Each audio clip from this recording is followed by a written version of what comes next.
friends. So today we are on the way to a Carvana drop-off location. We are selling our Tesla. We are ready to get rid of it. Let me elaborate.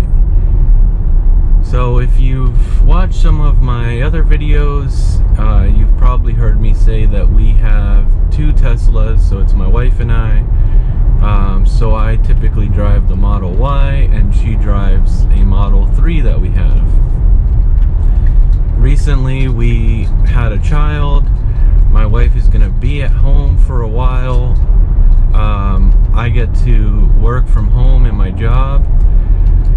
So we got to thinking, do we need two cars? And we pretty quickly got to the answer that we do not need two cars. So then the next thing was, well, do we want to sell our Model 3 or our Model Y? So our Model 3 is a 2021 model, and our Model Y is a 2022 model. So our Model 3 does not have the updated media control unit, which is what controls the basically this center display. So whenever you're opening apps or trying to watch Netflix or just basically interacting with the UI in general, the newer model control unit in this car is a lot snappier. There's no lag, it just loads, it just opens much more quickly, and our Model 3 doesn't have that. So it's a little bit older hardware as far as the media control unit. The autopilot hardware, both cars have hardware 3. For the self-driving computer and the cameras, that's all the same.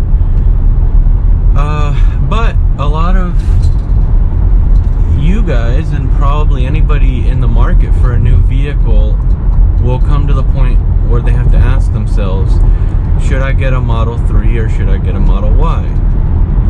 You can get into a Model 3 more cheaply, so if the decision is purely on cost and affordability, and the Model 3 is the only way that you can get into owning a Tesla, then it's a great vehicle. We have absolutely no complaints with our Model 3. I personally like driving the Model 3 better because I like sports cars as well, and the drive on the Model 3 is a lot tighter. The way that it goes through corners is a lot nicer. And you know, it's a car, it's lower to the ground. But if you can only have one vehicle, and especially once you have a child, if you like to go on road trips, then the Model Y starts becoming like the choice. Unless it's an affordability issue and the Model Y is just outside that price range, then you know, you'll be happy with the Model 3.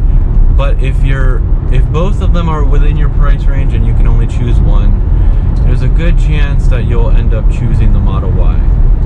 And that's where we're at. We are going to keep one vehicle, and the Model Y is going to be that vehicle. We can share the car. Usually when we go places, we're going together.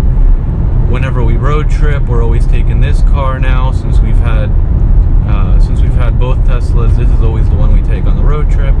It's just got more room. It's got more range because our Model 3 is the standard range plus. That's what our model was. So it's a little bit faster than the standard range is now, because they changed the batteries in the new Model 3s, which are the ones that they're called LFP. They're the batteries that don't have cobalt, but they have a slightly lower energy density, so it can't provide as much punch when it comes to performance. But as far as range, you can just increase the amount of pouches. Those are a pouch style battery, and just have the same amount of usable battery. So the range can be unaffected, but in the performance right now, it's hard to make up for the cylindrical batteries that were used and that are used in the other Tesla models that have more performance. Those would be like 2170 cells that are used in most of the 3 and Y, and then there's some 4680 with the standard range now being used as well. So that was the main decider of, you know, do we need 2 vehicles, which one should we get rid of? And then was timing, because we had also thought about this a few months back, where, you know, we were also thinking, okay, well, I know I don't need to go into work, so my wife could have used the Model Y to get to work and I would have been fine. But we were thinking about timing, and, you know, lately, if y'all are tracking the Tesla kind of predictions or rumors, you might have heard that there's an updated Model 3 coming out. Tesla's been talking about a next generation vehicle. So that kind of told us, okay, we think now is the time, while our Model 3 is still in its prime, it's still the same vehicle that Tesla's selling right now, the same design. We think that the value is probably going to be at its peak right now, because if Tesla comes out with a redesigned Model 3, well, you know, there's going to be people wanting to quote-unquote upgrade. We don't know if it's going to be really a better vehicle. Like, we don't know what upgrades will be included in there, or if it'll just be mostly a design refresh. But nonetheless, there will be people that are going to want to trade in their Model 3 for a new Model 3. So with that, you know, we think that the value is going to decrease as more Model 3s, used Model 3s hit the market, and then you have a new model, so people might want to be inclined to go towards a new model.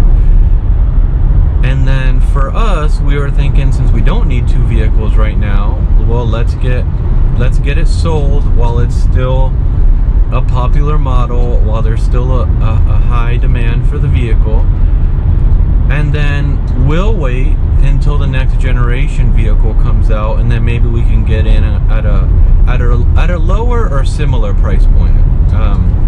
You know, which we expect that the next generation vehicle will be somewhere around $25,000 to $30,000 before a tax credit, which, including a tax credit, you know, it could be you know, under $20,000 to $25,000, which, you know, for a second vehicle for us, that's more where we would want to be.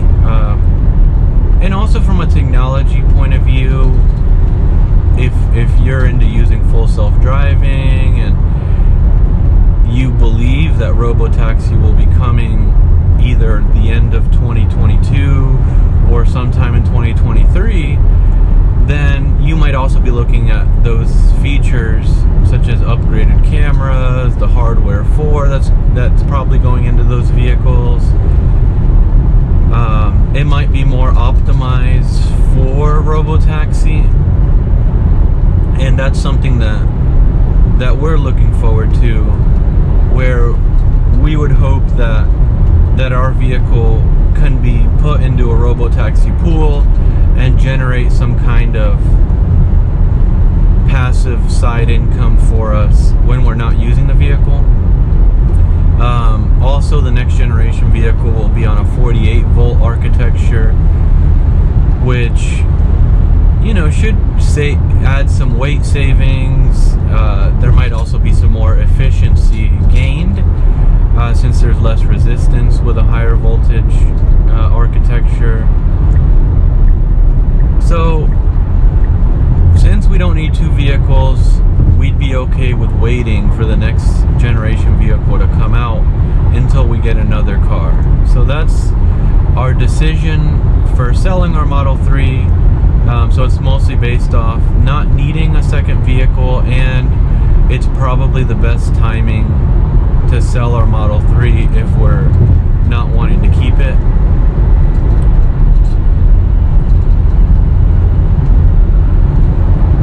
So that's what we're doing. We are selling it to Carvana, and that is our Model 3 in the fast lane. Oh, it lowered my speed to 55. Let me pick that back up. Traffic's going about 70, 75. So that is my wife driving our Model 3. That white one in the left lane, if you can see it in the camera view. So we will be a one vehicle family, and having been using our Teslas now, starting with that Model 3 for about 2.5 years, it's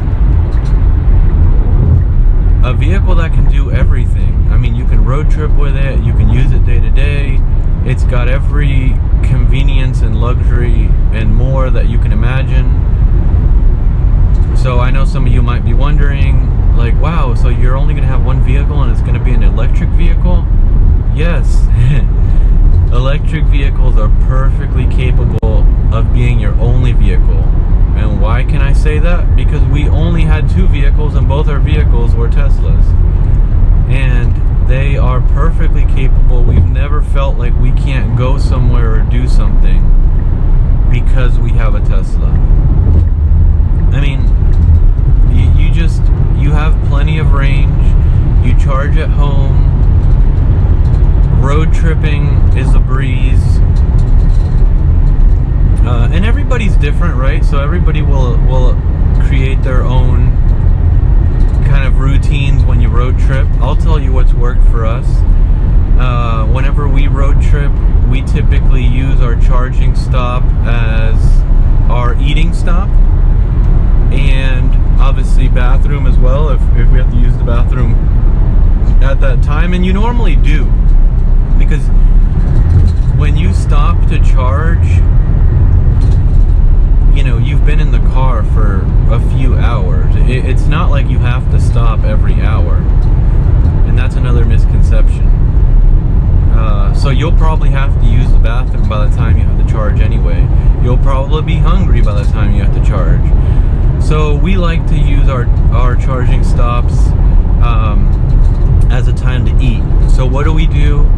When we're in the vehicle, we will see what route the car is planning for, and if there's a drive-through near that charging location, then we'll stop there before charging, get our food, and then we'll stop at the supercharger and we'll eat in the car, watch some Netflix, some YouTube, depending on what we're trying to do. We're tennis fans, so if there's a big tennis tournament, we'll probably watch tennis highlights on YouTube. If we're currently really into some show, we'll catch up on an episode of our show, or part of an episode, depending on how long it is. And it's a breeze. I mean, by the time you eat, go to the bathroom, you're more than enough charged than what the car's probably recommending you. And you don't feel like this burden of like, oh my gosh, I have to wait for the car to finish charging. What a burden. No, it's like, it's a fun experience. Like, you can actually watch an episode of your show. You can eat and watch your show in the car. I mean, it's actually a much better road tripping experience. And the biggest thing is autopilot. I mean, right now the car is driving by itself.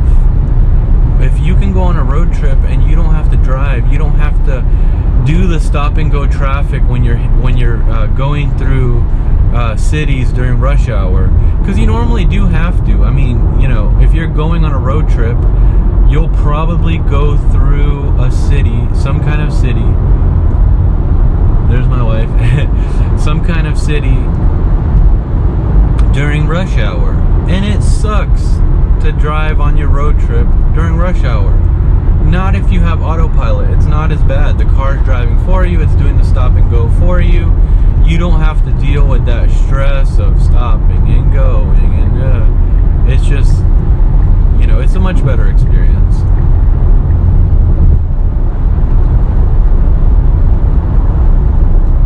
Lots of Model 3s, lots of Model Ys that I'm seeing on our drive.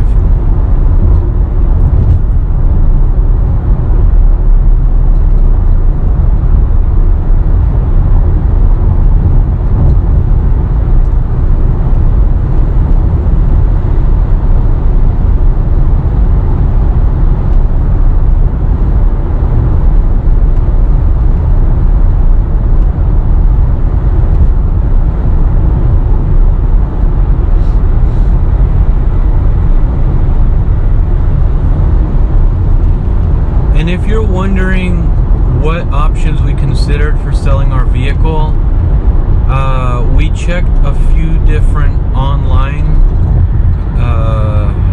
car buying options. We tried CarMax. They actually had us come in person to give us the value on the car. It was about $500 or so less than what Carvana offered us. So we ended up going with Carvana. And there was a couple other online options. Some of them were lower, some of them were not taking Teslas at the time, or at least that model. I didn't check the Model Y. We didn't check the price of the Model Y at all because we had decided that that's the car we wanted to keep. So maybe it would have been a little bit hotter price on the Model Y just because there's a higher demand for the Model Y. But we knew we were only wanting to sell the Model 3, so no need to check the Model Y.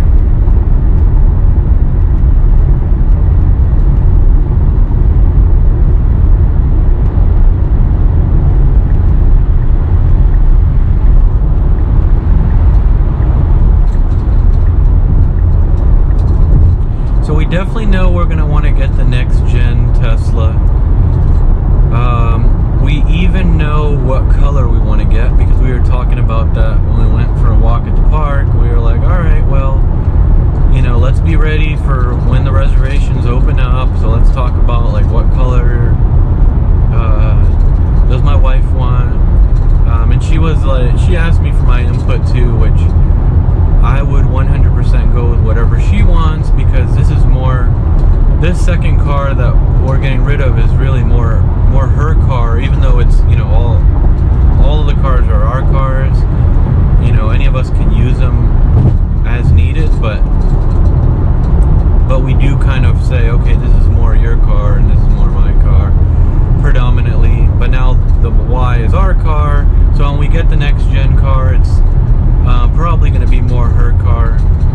But, you know, we both actually decided that we want the same color, and we would definitely want to get our next gen vehicle in red if it's offered in red.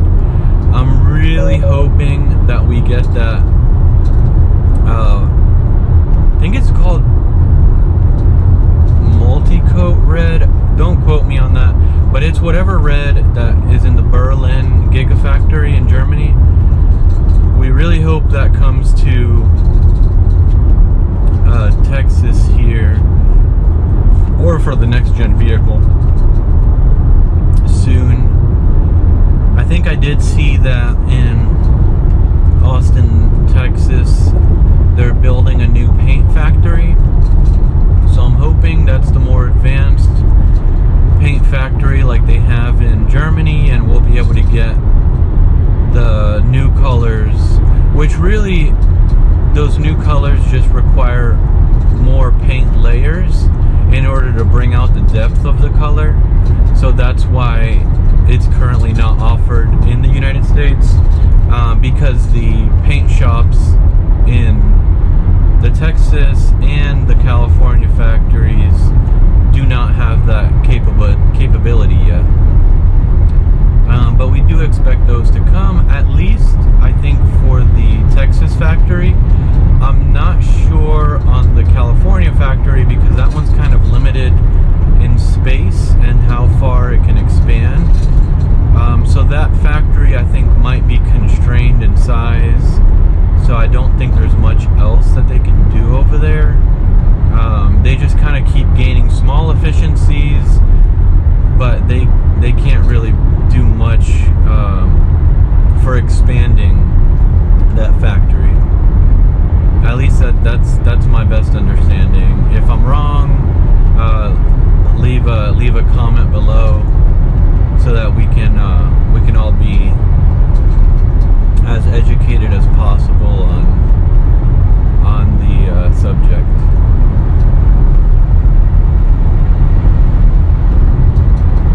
So we are cruising along here. We're currently in Sandy Springs, so the car is starting to get over.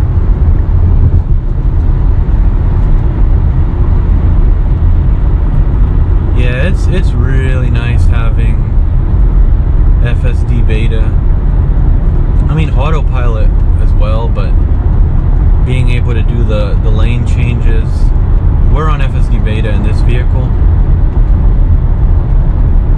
and it is such a value add to be able to have the vehicle drive for you.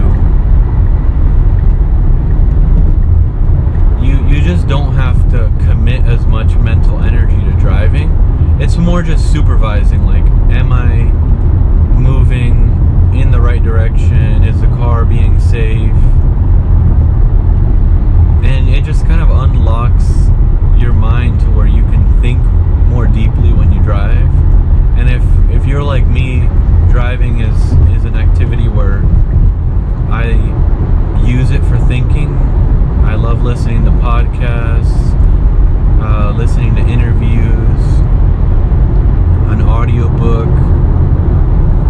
So it just builds on that experience that I think a lot of people like to do while they're driving. It just makes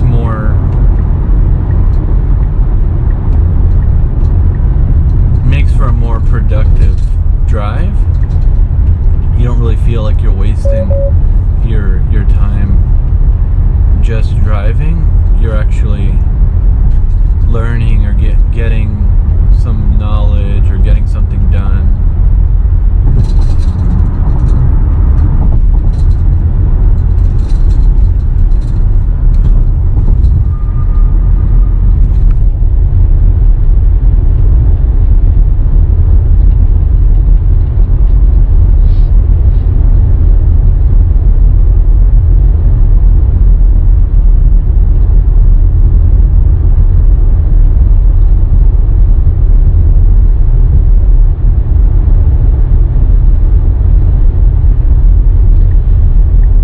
You're wondering what we're gonna do with the money from the sale of our car in the meantime.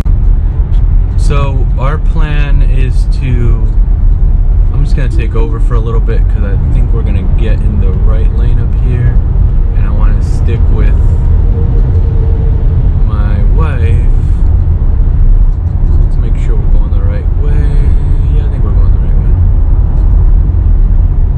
Okay. So if you're wondering what we're going to do with the money in the meantime, since we're not going to be buying another vehicle for, I would think it'd probably be up to a year before that next gen vehicle starts actually shipping. And as you guys might know, or if you don't know, when you reserve a Tesla, you just pay a deposit, which is usually like around $100 to $250. And then once your car is actually ready for delivery and you accept delivery, that's when the payment is due.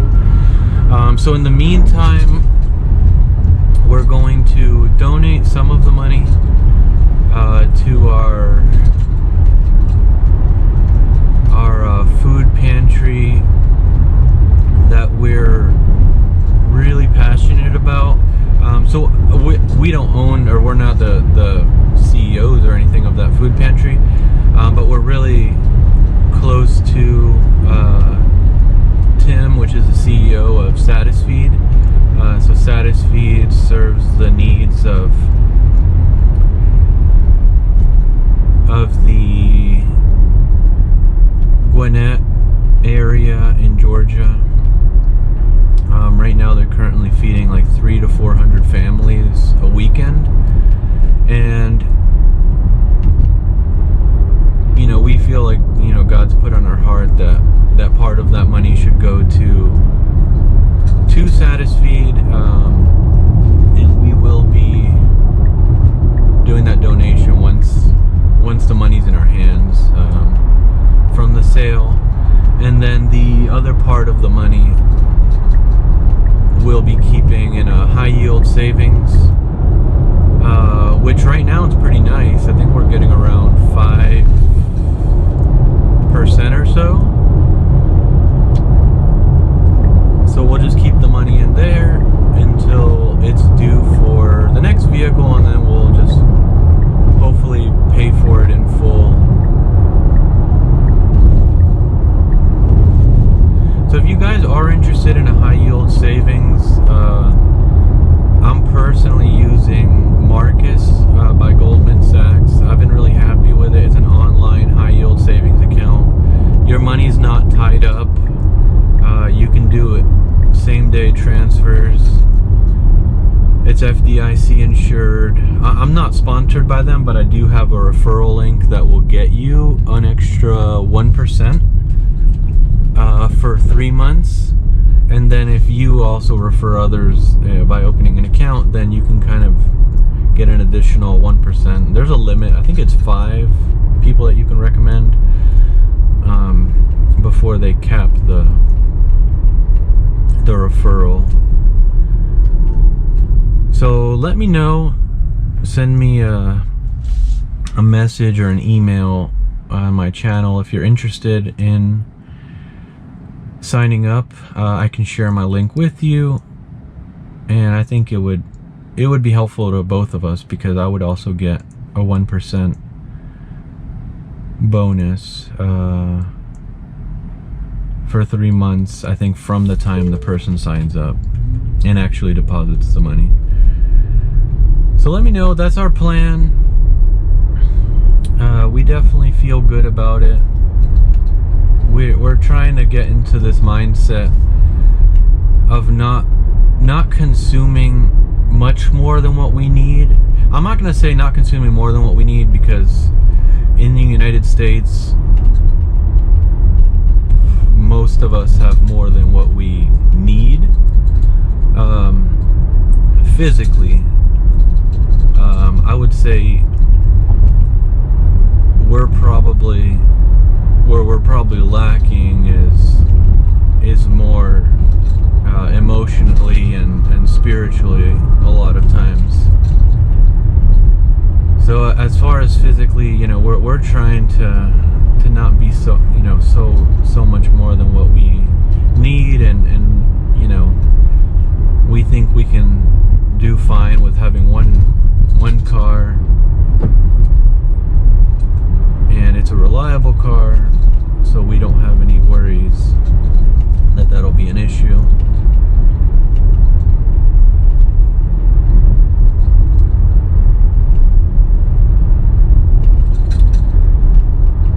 So I completely forgot that I wasn't driving on FSD Beta, so let me see if I can re-enable it. And this will be a completely new area. It's not letting me enable. There we go. Sometimes it's a little bit finicky depending on how the car is positioned in the lane. It seems like the camera might not pick up the lanes, like if you're too far right or left when you're trying to enable full self-driving beta. But once the little steering wheel logo pops up in gray, that's when you know that the capability is there, and then you just have to activate it by pressing the right stalk down twice.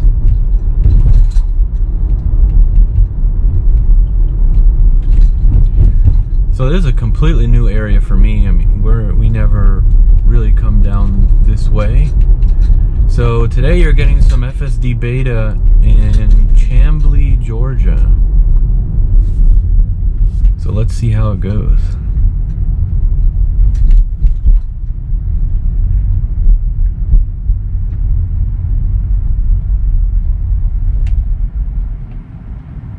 So Chamblee, Georgia is a bit out of the way for us, but we chose to do the Carvana drop-off location because it was sooner, and where we live, I was just imagining this like 18-wheeler with a trailer, with a car trailer pulling up and trying to load our vehicle, and we were going to be blocking the road for like 15-20 minutes, and I just didn't want to risk putting putting our neighbors and the people around us through that. So I was like, you know, let's just drive it to the nearest Carvana drop-off location, and it's not a big deal. A lot of new building going on here since the last time I've been to Chamblee.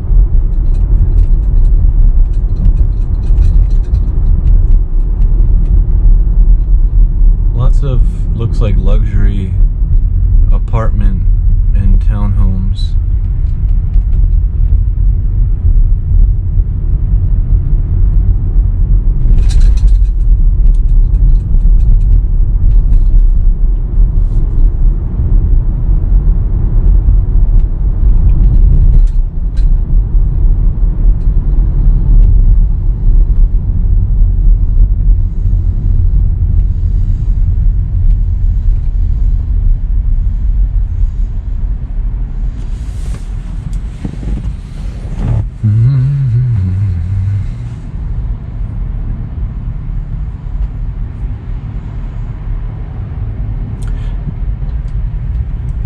So I see that bike in front of the car in front of us. I'm not sure if it's an e-bike or not. It looks like it might be, but I'm not sure.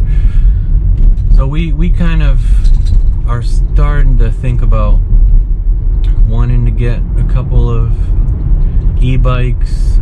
They just seem like a cool way to get around, to kind of get out and get some exercise, but also have the convenience of the bike doing some of the work, or a good bit of the work, depending on what you're looking for.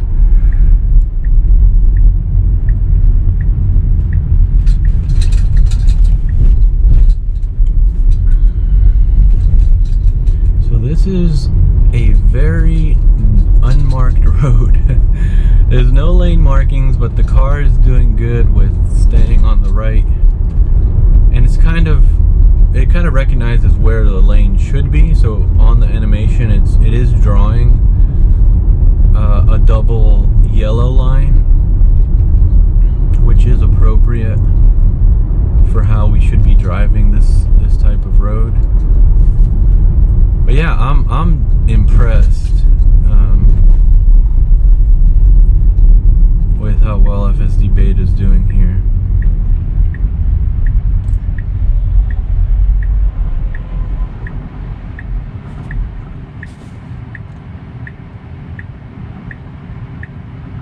One small thing that I noticed is I normally would keep my blind spot turn signal camera on the top left when I'm driving, and I noticed that when it's in FSD Beta,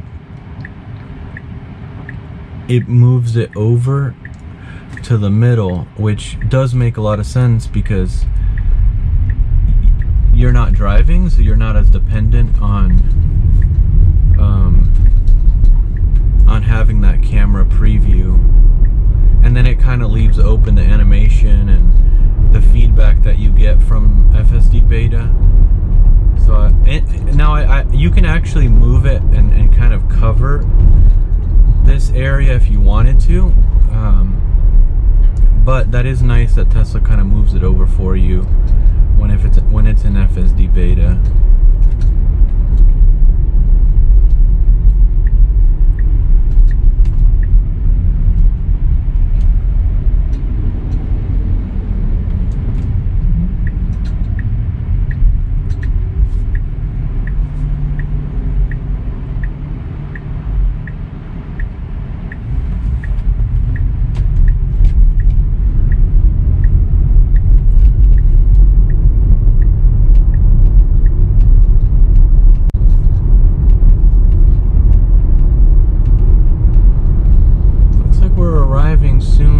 destination.